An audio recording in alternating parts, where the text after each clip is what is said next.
ఉండవలసిన బరువు కంటే ఒక 10 కేజీలో 20 కేజీలో మనిషి ఎక్కువ ఉన్నప్పుడు ఆ బరువంతటిని మనం నడిచేటప్పుడు, ఇంట్లో నడిచినా, ఉద్యోగ వ్యాపారాల్లో నడిచినా, ఉదయం పూట కావాలని వాకింగ్ రూపంలో బయటికి వెళ్ళినా, ఈ శరీరం ఉండవలసిన బరువు కంటే ఎక్కువ ఉన్న బరువంతటిని మోసే భాగాలు ముఖ్యంగా చూస్తే మోకాలు పైనున్న ఈ ఎముక, తర్వాత మోకాలు కింద భాగంలో ఉన్న ఎముక, వీటన్నిటికంటే ఎక్కువ మోసేది మడం దగ్గరున్న ఎముకలు. చివరికి బరువంతా మడం మీద, పాదం మీద పడుతుంది. ఇప్పుడు నేను ఉదాహరణకి 54 కేజీలు. నా 54 కేజీల బరువుతో నేను ఎన్ని అడుగులు నడిచినా మోయవలసిన బరువును మోస్తున్నాయి కాబట్టి, ఈ ఎముకలు ఈ 54 కేజీలను మోయటానికి నిర్మితమై ఉన్నాయి కాబట్టి, ఇంత బరువును మోయటానికి నా ఎముకలు, నా మోకాలు, నా మడం భాగం భారం అనుకోవు. వేసిన వాటికి శ్రమ కాదు. నేను నడవటం వీటికి దోషం కాదు. అదే నేను 54 కేజీల నుంచి 74 కేజీల బరువు పెరిగాను అనుకుందాం. ఈ 74 కేజీల బరువును మోయటానికి ఈ మోకాలు, ఈ మడం ప్రయత్నం చేయాలి. ఈ పెరిగిన 20 కేజీల బరువును మోయటానికి ముందుగా ఈ మోకాల మీద పడుతుంది కాబట్టి మోకాలు చెప్పలు 20 కేజీలని మోయవలసి ఉంటుంది.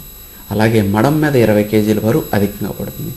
తను మోయవలసిన బరువు కంటే 20 కేజీలని ఒక్కసారి మోకాలు, మడం మోస్తున్నాయి. ఒక అడుగు వేసినప్పుడు ఒక అడుగు ఇలా వేస్తాం, ఇంకో అడుగు వేయాలంటే ఈ పాదాన్ని లేపాలి, మళ్ళీ దీన్ని దింపాలి.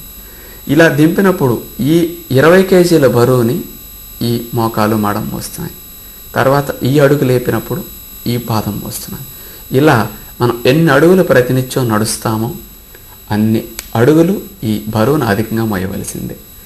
సుమారుగా మనిషి లేచిన దగ్గర నుంచి పడుకునే వరకు యావరేజ్ని తీసుకుంటే 8,000 నుంచి 10,000 అడుగులు కనీసం నడుస్తారు.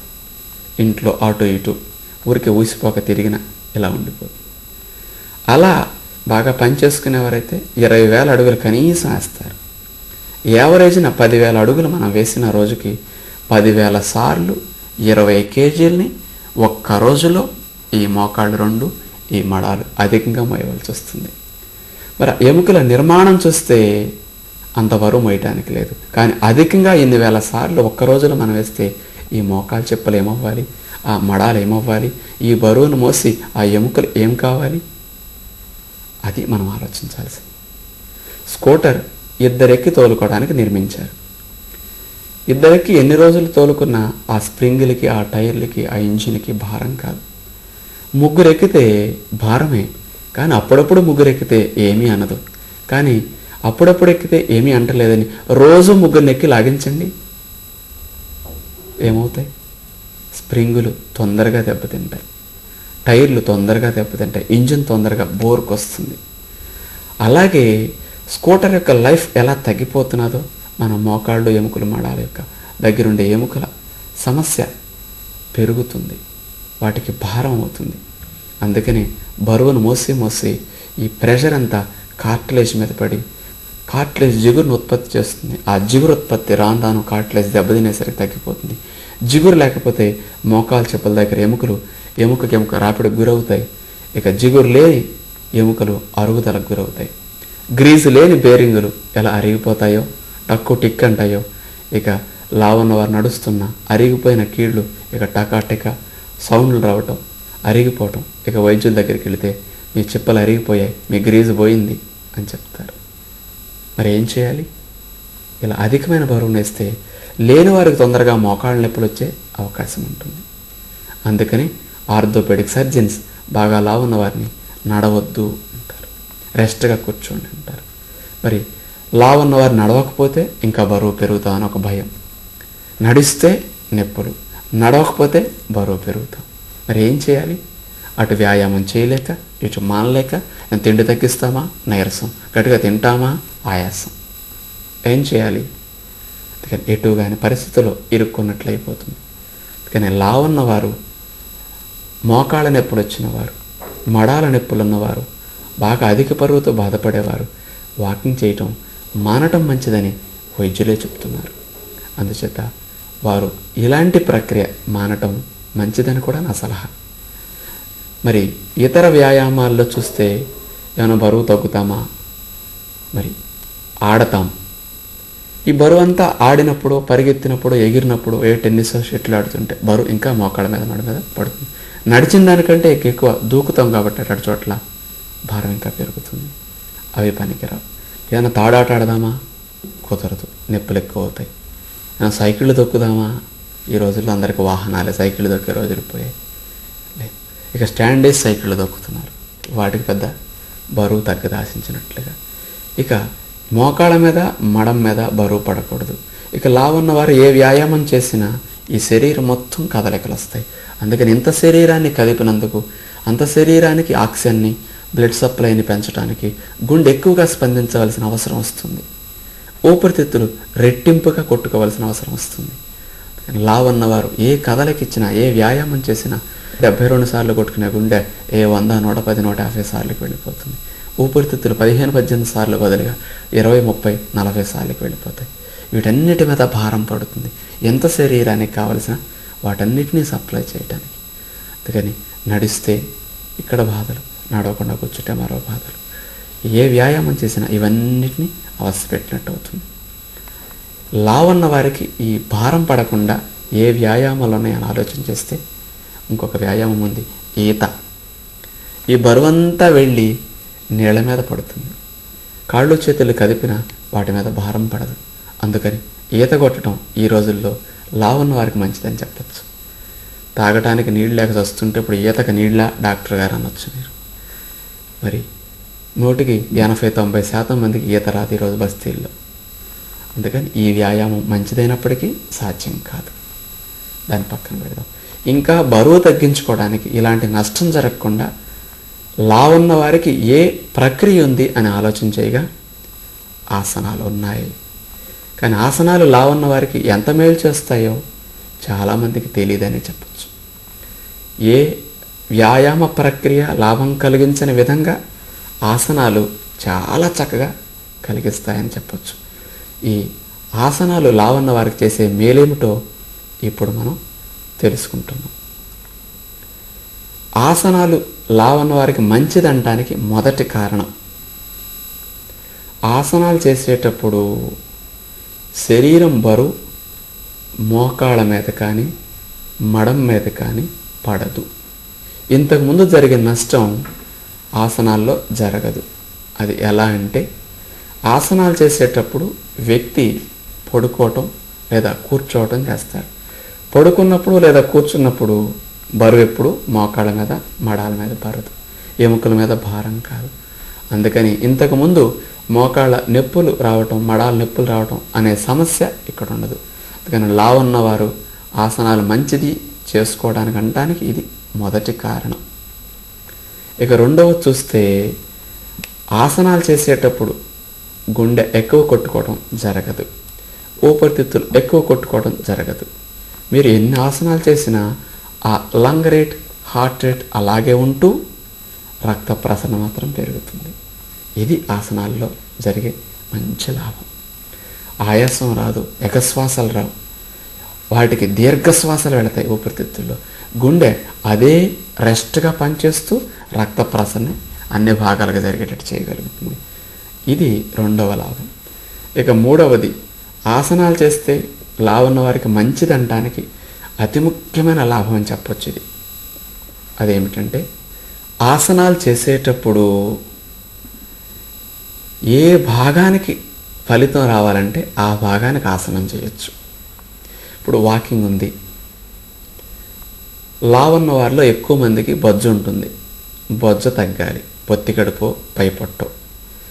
పొట్ట తగ్గాలని వాకింగ్ చేస్తే పొట్ట తగ్గుతుందా చెప్పండి? వాకింగ్లో అనేక మంచి ఫలితాలు వస్తాయి, కానీ పొట్ట తగ్గే ఫలితం మాత్రం వాకింగ్లో వస్తుందంటారా? అందరూ చెప్తారు వాకింగ్ చేస్తే పొట్ట తగ్గదు అని. మరి లావున్న వారికి పొట్టే తగ్గాలి. మరి ఏ వ్యాయామం చేయాలి? ఏ పార్ట్లో లావు ఉంటే ఆ పార్ట్ని తగ్గించాలంటే ఇతర వ్యాయామాల కంటే ఆసనాల్లో ఆ ఏర్పాటు ఉంది. స్త్రీలలో ముఖ్యంగా తొడలు ఎక్కువ ఉంటాయి, సీట్ ఎక్కువ ఉంటుంది. ఇక్కడి నుంచి పైకంతా బాగుంటుంది, ఇక్కడి నుంచి మొత్తం పేరుకుని ఉంటుంది, ఇక రాసుకుపోతూ వరుసకుపోతూ ఉంటుంది. ఆ భాగమే తగ్గాలంటే మరి ఏ వ్యాయామం చేయాలి? నడిస్తే తగ్గదు అక్కడ.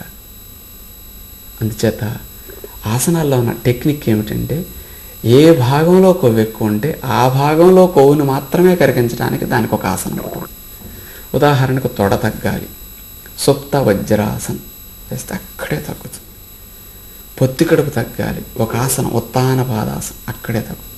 పై పొట్ట తగ్గాలి, నౌకాసనం. ఇక ఆసనం ఆ పార్ట్కే ఫలితం తప్ప ఇంకెక్కడ కదలిక ఉండదు, ఆ పార్ట్లోనే యాక్షన్ చేస్తుంది.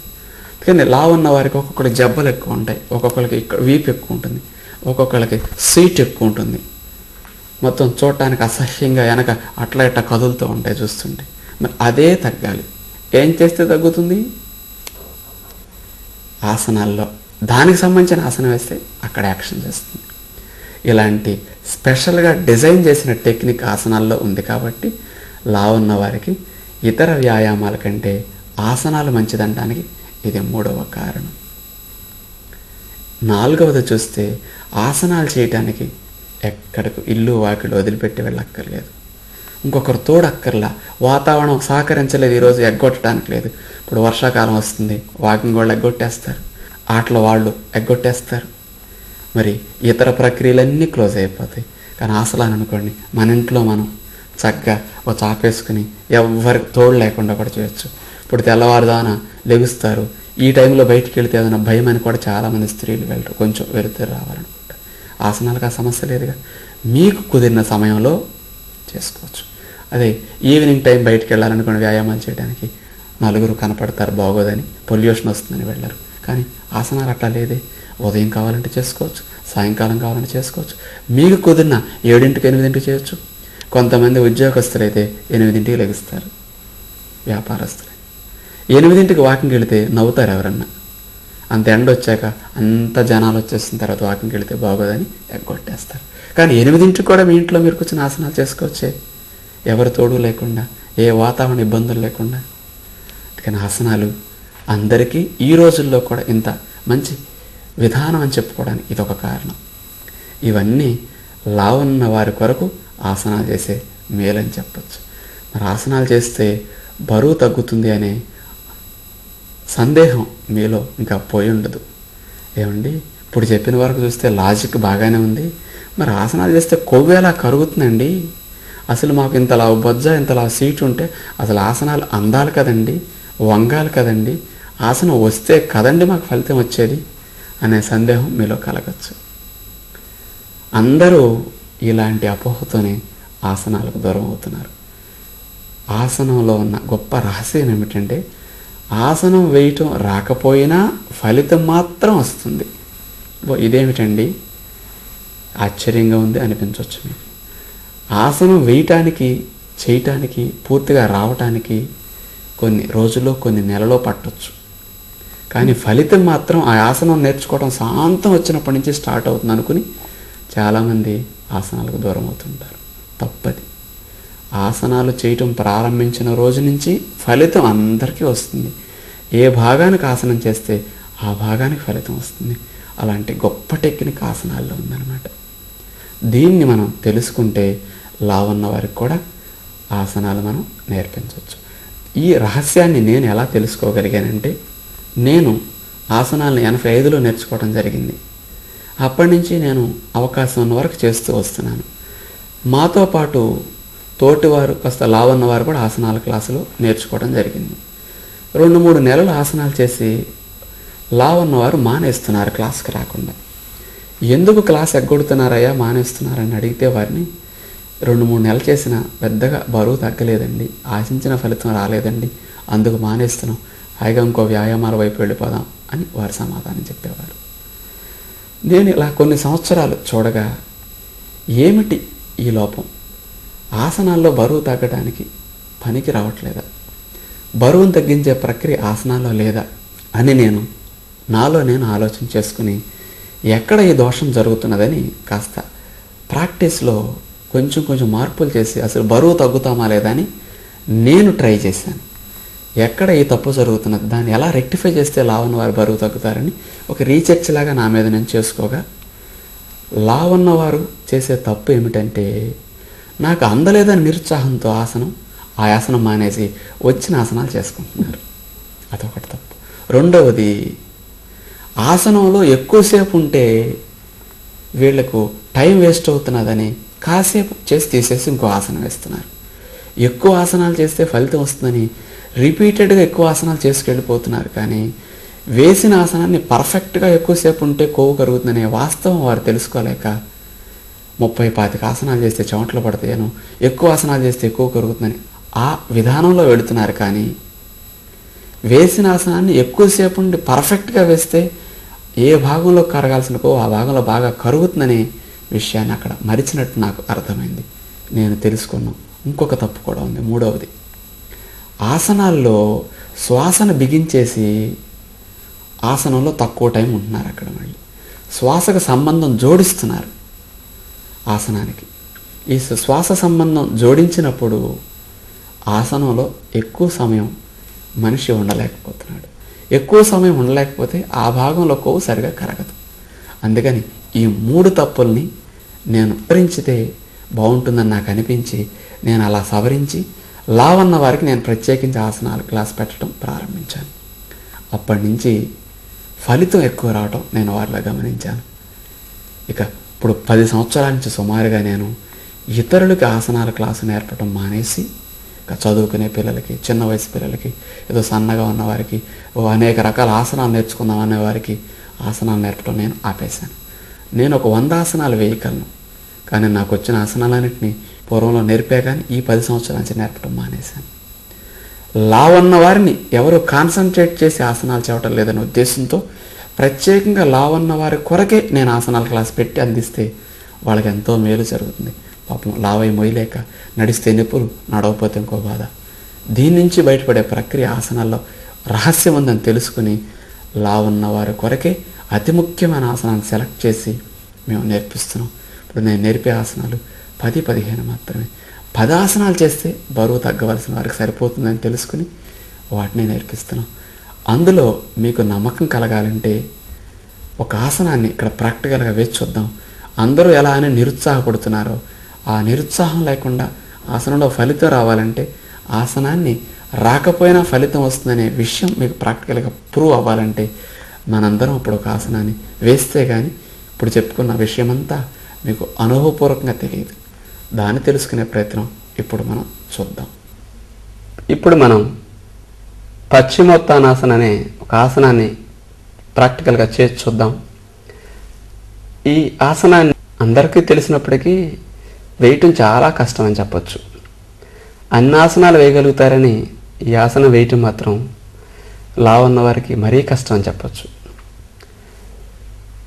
పేరు వింటే మీకు గుర్తుకు రాలేదేమో కానీ కూర్చొని కాళ్ళు బారచాపి చేతులతో పాదాలు పట్టుకుని మోకాళ్ళు ముద్దు పెట్టుకునే ఆసనం ఇప్పటికైనా గుర్తొచ్చి ఉంటుంది అనుకుంటాను. చిన్నపిల్లలప్పుడు మనందరం నీకు ముద్దు పెట్టుకోవడం వచ్చిందలా చూపించని ఇలా ఆడుకుంటూ కాలక్షేపం కింద అప్పుడప్పుడు కూడా ఈ ఆసనాన్ని తెలియకుండా చేసేస్తుంటాం. దాన్ని పశ్చిమోత్తానాసనం అంటారు.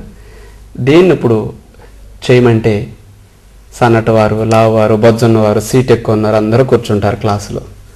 ఇక గురువు గారిలా నేను మోకాళ్ళు ముద్దు పెట్టుకోవడం ఒకసారి చూయించి మిమ్మల్ని కూడా చేయమంటే మీరందరికి దాన్ని ఎట్లా ప్రాక్టీస్ చేస్తారు?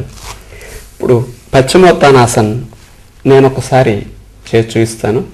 తర్వాత అందరూ చేసినప్పుడు అది ఆసనం అందక నాకు ఫలితం రాలేదని ఎట్లా నిరుత్సాహపడతారనే విషయం గురించి కదా మనం తెలుసుకోబోయేది. అయినా ఆసనం అందకపోయినా ఫలితం వస్తుందనే వాస్తవం తెలియాలంటే ఇప్పుడు మనం ప్రాక్టికల్గా ఈ అంశాన్ని అంతా చూడాలి. చేతులతో పాదాలు ఎట్లా పట్టుకోవాలి, ఇంకా వస్తే ఇంకా పట్టుకుంటాం, ఇంకా వస్తే ఇంకా బాగా లాగుతూ తలం తీసుకెళ్ళి మోకాళ్ళకి ఆనించాలి. ముద్దు పెట్టుకుంటాం, అలా ఉంటాం.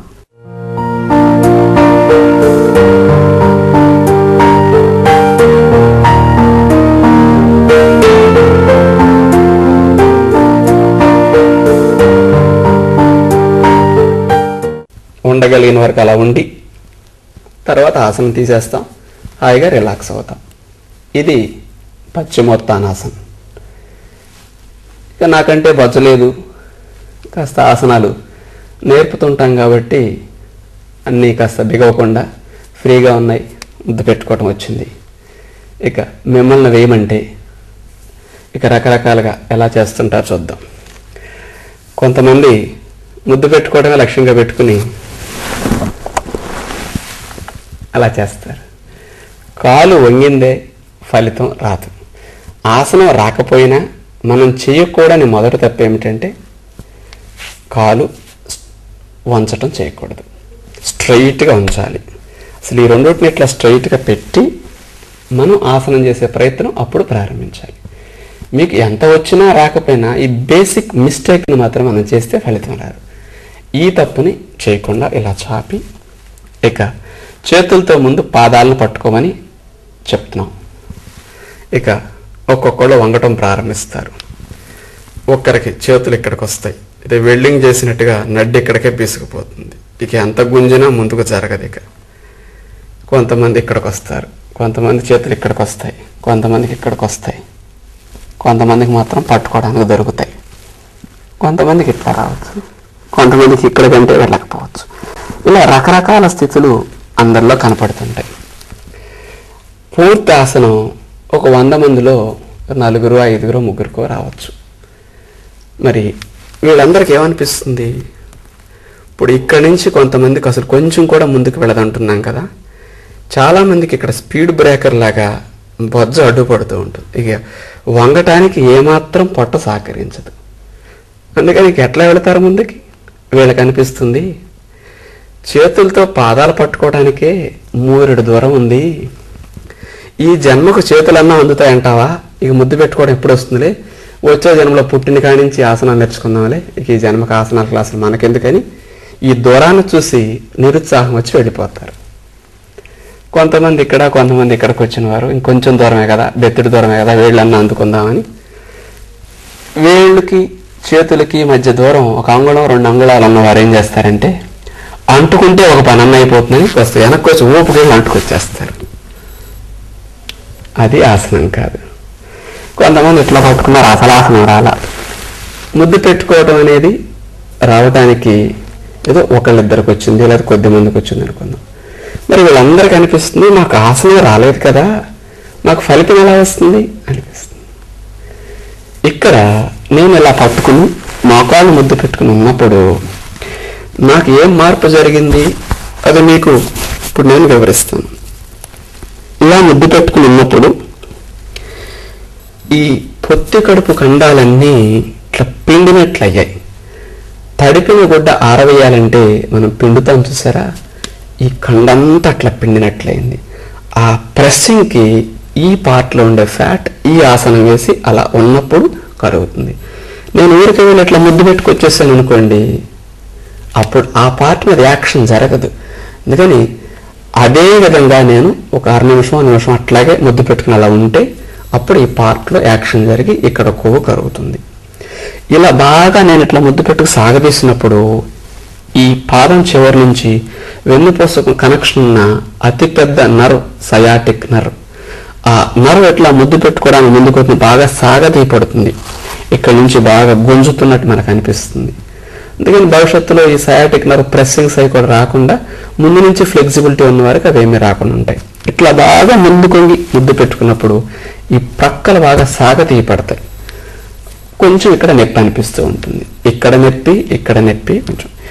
ఈ ఆసనం వేసినప్పుడు మనకి ఏ భాగాల్లో నొప్పి వస్తున్నదో ఈ ఆసనం ఆ భాగానికి ఫలితం ఇస్తుంది అని అర్థం. ఏ ఆసనం వేస్తే ఏ ఫలితం వస్తుంది అనేది మనం బట్టి పెట్టక్కర్లా, లేదా చదువుకుని తెలుసుకోవక్కర్లా. ఆసనం వేసినప్పుడు ఈ ఆసనంలో ఏ ఏ భాగాల్లో మనకు నొప్పి అనిపిస్తున్నదో ఆ ఆసనం ఆ భాగం మీద యాక్షన్ చేస్తున్నది, ఆ భాగానికి రక్త ప్రసరణలో మార్పు జరుగుతున్నది అని అర్థం మనం గుర్తుపెట్టుకోవాలి. అందుకని ఇప్పుడు నేను వంగినప్పుడు నాకు ఇక్కడ అనిపించింది, నేను సన్నగా ఉన్నా కాబట్టి నాకు ఇక్కడ పెద్ద నొప్పి అనిపించలా, కొంచెం సయాటిక్ నర్వ్ గుంజింది. అదే లావాటి వారిని చేయమన్నాను అనుకోండి, కొందరు ఇక్కడ కొంగారు, కొందరు ఇక్కడ కొంగారు, కొందరు ఇక్కడ కొంగారు. ఇక్కడికి వంగినప్పుడు కూడా వాళ్ళకి నొప్పి వస్తుంది, ఇంతకంటే ముందుకు వెళ్ళలేరు. ఇక్కడే వారి బాడీ టైట్ అయిపోయింది. ఇక్కడే ఆ పొత్తి కడుపు నాకు శాంతం ముద్దు పెట్టుకున్నప్పుడు ఎలా పిండినట్లయిందో ఇక్కడ కూడా అలా పిండినట్లు అయిపోతున్నది. వారికి నరం గుంజుతున్నది, ఇక్కడ నొప్పి వస్తుంది. లావున్న వారికి, బొజ్జెక్కువ ఉన్న వారికి ఏరియా ఎక్కువ ఉంటుంది కాబట్టి కొద్దిగా ఆసనం పూర్తిగా రాకపోయినప్పటికీ కొద్ది వంపుకే అనేక చోట్ల నొప్పులు వస్తుంటాయి, అనేక చోట్ల టైట్ అవుతూ ఉంటుంది. ఏ భాగాల్లో టైట్ అవుతున్నదో, ఏ భాగాల్లో ఇలా నొప్పి వస్తున్నదో వాళ్ళకి ఆయా భాగాల్లో ఫలితం వస్తుంది అర్థం. ఇప్పుడు ఆసనం పూర్తిగా రాకపోయినా నొప్పి అనేది వస్తున్నది కాబట్టి దానికి దోషం లేదు. అందుకని మనకు ఫలితం ముఖ్యంగా కావాలి. లావు వారు ఆసనం వేసినా, బక్కగా ఉండి నడ్డి బీసుకుపోయిన వారు ఆసనం వేసినా ఈ పార్ట్లో పెయిన్ వస్తున్నదంటే ఈ ఆసనంలో మీకు ఫలితం వచ్చింది. మీకు ఆసనం రాలేదు కానీ ఫలితం మాత్రం వచ్చింది. మనం ఆసనాల పోటీకి వెళ్ళటానికి, ఆసనాలు నేర్చుకోవడానికి కాదు కదండి ఈ క్లాస్ పెట్టుకున్నది మనం. కానీ ఇక్కడ మనకి ఫలితం ముఖ్యం. అందుకని లావున్న వారికి ఆసనం పూర్తిగా రావటానికి, బొజ్జున్న వారికి రావటానికి 4 నెలలు పట్టొచ్చు, సంవత్సరం పట్టొచ్చు. కొంతమందికి జీవితకాలంలో మోకాలు ముద్దు పెట్టుకోవడం రాదని చెప్పొచ్చు. 20-30 ఆసనాలు వేయటం వస్తుంది కానీ ఇది మాత్రం రాదు. అలాంటి వారికి ఆసనం వేయటం రాకపోయినా ఫలితం మాత్రం ఈరోజు ఇక్కడ ఉన్నారు, ఇక్కడ మీకు స్ట్రెయిన్ అవుతున్నది, ఇక్కడ బాడీకి పెయిన్ వస్తున్నది, ఇక్కడ యాక్షన్ జరుగుతుంది. ఈ స్ట్రెయిన్, ఈ పెయిన్ బాడీకి అలవాటు అవుతుంది. రేపు కొంచెం ముందుకు వెళ్ళగలుగుతారు, ఎల్లుండి కొంచెం అట్లా అట్లా అట్లా రోజు రోజుకి బాడీకి ఆసనంలో ముందుకు వెళ్ళటం అనేది మెల్లగా అలవాటు అవుతుంది. కొన్ని రోజులు పట్టొచ్చు, కొన్ని నెలలు పట్టొచ్చు ఆసనం రావడానికి, కానీ ఫలితం మాత్రం మనకి రోజు రోజుకి వస్తూనే ఉంటుంది. కొంతమందికి ఈ యాంగిల్లో ఫలితం వస్తున్నది అన్నాం, కొందరికి ఎక్కడ వస్తుంది, కొందరికి ఎక్కడ వస్తుంది. సర్కస్ వాడికి ఆసనం నాకంటే బ్రహ్మాండంగా వేస్తాడు, ఫలితం 0. అదేమిటో తెలుసా? వాడు ఈ చేతులతో ఇలా పట్టుకోవటం కాదు, దీన్ని తీసుకెళ్ళి దీన్ని ఆనించేసి ఈ సందులో నుంచి చీమ కూడా దూరనంత టైట్గా కూడా ఖర్చుకుంటాడు. అయినా పావు గంట ఉన్నా, అరగంట ఉన్నా అతనికి ఇంత నొప్పి రాదు. ఇక్కడ గుంజటం, ఇది గుంజటం ఉండదు. ఎందుకు? అతనికి ఫ్లెక్సిబిలిటీ ఓవర్గా అయిపోయింది. అందుకని ఎప్పుడైతే నొప్పి రాదో, నరం లాగదో, రక్త ప్రసరణ ఆగదో ఇంకా ఫలితం ఏముంది మరి? అందుకని ఓవర్ ఫ్లెక్సిబిలిటీ వచ్చిన వాళ్ళకి ఫలితం ఉండదు. మళ్ళీ వాళ్ళకి ఇంకా విస్తృత పాదాసనని ఈ కాళ్ళు ఇట్లా వెడల్పు చేసి దీన్ని తీసుకెళ్ళి నేల కానిచ్చే స్థితి ఉంటుంది. ఈ ఆసనం నుంచి వారు ప్రమోషన్ తీసుకోవాలి, వారికి ఇంకో రకమైన స్థితి ఉంటుంది అనమాట. సామాన్య ప్రజానికానికి ఈ ఆసనం, అలాంటి వారికి ఇంకొక స్థితి ఉంటుంది, పూర్ణ స్థితి అని ఇంకోటి ఉంటుంది. ఆసనాల్లో ఋషులు అలాంటి డిజైన్స్ కూడా చేసి ఉంచారు. అందుకని ఇప్పుడు మీకు ఇక్కడ ఫలితం రావచ్చు, ఇంకొకరికి ఇక్కడ రావచ్చు, ఒకరికి ఇక్కడే రావచ్చు. నాకు శాంతం పట్టుకుని మోకాలు ముద్దు పెట్టించుకుని ఇది ఇక్కడ ఆనిచ్చినప్పుడు ఫలితం వస్తున్నది. మీకు ఇక్కడ ఫలితం వస్తున్నదని నేను కూడా ఇక్కడే ఉన్నాను అనుకోండి, 5 నిమిషాలు 2 నిమిషాలు, నాకు ఫలితం 0. నాకు హాయిగా ఉంది, ఇక్కడ హాయిగా ఉంది, ఇక్కడ హాయిగా ఉంది, ఇక్కడ హాయిగా ఉంది. నా మాట చూడండి, ఇక్కడ కూడా మామూలుగానే వస్తుంది. అందుకని ఫలితం ఒక్కొక్కరికి ఒక్కొక్క యాంగిల్లో వస్తుంది ఆసనం రాకపోయినా. అందుకని మన శరీరానికి పట్టి మనం ఎంతవరకు వంగటానికి శరీరం ఒప్పుకుంటుందో అంతవరకు వంగి మనం అలానే ఉంటే ఫలితం చక్కగా వస్తుంది. అందుకని పక్కవారిని చూసి వారిలాగానే మీరు పోల్చుకోవద్దు. అతనికి అందింది నాకు అందలేదే అనుకోవద్దు. ఫలితం మాత్రం మనం ఎంతవరకు వంగగలిగితే ఆ స్థితిలోనే ఫలితం వస్తుంది. అందుచేత లావున్న వారికి ఆసనాలు ఒక వరమని చెప్పచ్చు. ఎందుచేత మోకాళ్ళ మీద బరువు పడదు, మడం మీద బరువు పడదు, గుండె ఎక్కువ కొట్టుకోదు, ఊపిరితిత్తులు ఎక్కువ కొట్టుకో, ఏ భాగం మీద భారం పడకుండా ఏ భాగంలో కొవ్వు కరగాలంటే ఆ భాగం నుంచే కొవ్వు కరిగించే ఒక ప్రత్యేకించి ఆసనం ఉంటుంది. ఇలా ఆసనం వేయటం రాకపోయినా ఫలితం వస్తుంది. అందుకని ఇతర వ్యాయామాలతో పోలిస్తే లావున్న వారి అదృష్టం అని చెప్పచ్చు ఈ ఆసనాలు. లావు ఎక్కువ ఉండటం వల్ల కూడా మరి బరువు బాగా, కొవ్వు బాగా కరుగుతున్నది అంటున్నాం కదా. ఇంకొక సందేహం కూడా మీకు కలగచ్చు, ఏమండి మరి సన్నగా ఉన్నవారు ఆసనాలు వేస్తే ఇక మరీ సన్నగా ఎండుకుపోయి పుల్లలాగా అయిపోతారేమోనండి, కొవ్వు బాగా కరుగుతుంది అంటున్నారు కదా అనే సందేహం రావచ్చు. అది జరగదు. ఎలా అంటే ఒక ఉదాహరణ ద్వారా చూద్దాం. రోడ్డు కొత్తగా పోసినప్పుడు గుల్లగా ఎత్తుగా వస్తుంది ముందు, దాని మీద రోలర్ ఎక్కిస్తారు మొదటిసారి. దగ్గర దగ్గర 3 వంతులు అణుగుతుంది. రెండవసారి రోలర్ ఎక్కినప్పుడు ఇంకో పావు వంతు అణిగిపోతుంది. మూడోసారి ఎక్కినప్పుడు టైట్గా రోడ్డు బీసుకుపోతుంది, లెవెల్ అయిపోతుంది. అంటే ఇక 4వసారి రోలర్ ఎక్కితే 5వసారి రోలర్ ఎక్కిస్తే ఇక రోడ్డు నేలలోకి వెళ్ళిపోతుందా? వెళ్ళదే. ఒకసారి బిగిసిన తర్వాత ఇక ఏముందని అణుగుతుంది రోడ్లో. అలాగే లావన్న వారికి కరగాల్సింది అడ్డు బోల్డ్ ఉంది కాబట్టి అది కరుగుతుంది. ఇక సన్నగా బక్కగా ఉన్న వారికి అసలు ఉంటేగా కరగటానికి. బిగిసిన రోడ్డు లాంటి శరీరం అది ఇంకేమి కరుగుతుంది, బిగవటమే తప్ప కరగటానికి కొవ్వు లేదు ఇక్కడ. అందుచేత సన్నటి వారు ఆసనాలు వేస్తే దిమిసు కొడితే నేల బిగిసినట్లుగా కడ్డీల్లా బిగుస్తారు. లావాటి వారు ఆసనాలు వేస్తే బిగవరు. ముందు కరిగే ప్రయత్నం, కరగటం పూర్తయిన తర్వాత బిగవటం. అందుకని దిమిసు కొడితే నేల బిగిసినట్లుగా శరీరం బిగుస్తుంది ఆసనాల్లో. ఇప్పుడు డెలివరీ అయిన తర్వాత పొట్ట ముందుకు సాగుతుంది. పొట్టకు ఆసనాలు చేస్తే పొట్ట మొత్తం మళ్ళీ వెనక్కి వెళ్ళి టైట్గా ఖర్చుకుపోతుంది. చాలామంది స్త్రీలకు ఇక్కడ ఇట్లా ఏలాడుతూ ఉంటుంది కొవ్వు. దీనికి ఒక ఆసనం వేస్తే దీని కొవ్వు కరిగి తర్వాత చేయి మళ్ళీ ఇట్లా టైట్ అయ్యేటట్లుగా ఆసనాలు చేయొచ్చు కూడా. ఆ 2 రకాల ఫలితం వచ్చే టెక్నిక్ ఆసనాల్లో ఉంటుంది. అందుచేత లావన్నవారు, బొజ్జన్నవారు నాకు అందవేమో, నాకు రావేమో, పక్కవాడికి అందింది నాకు అందలేదు, ఈ దృష్టి పక్కన పెట్టి ఇంత వాస్తవం నన్ను తెలుసుకుని ఆసనాలు చేస్తే చాలా బాగా ఫలితం వస్తుంది.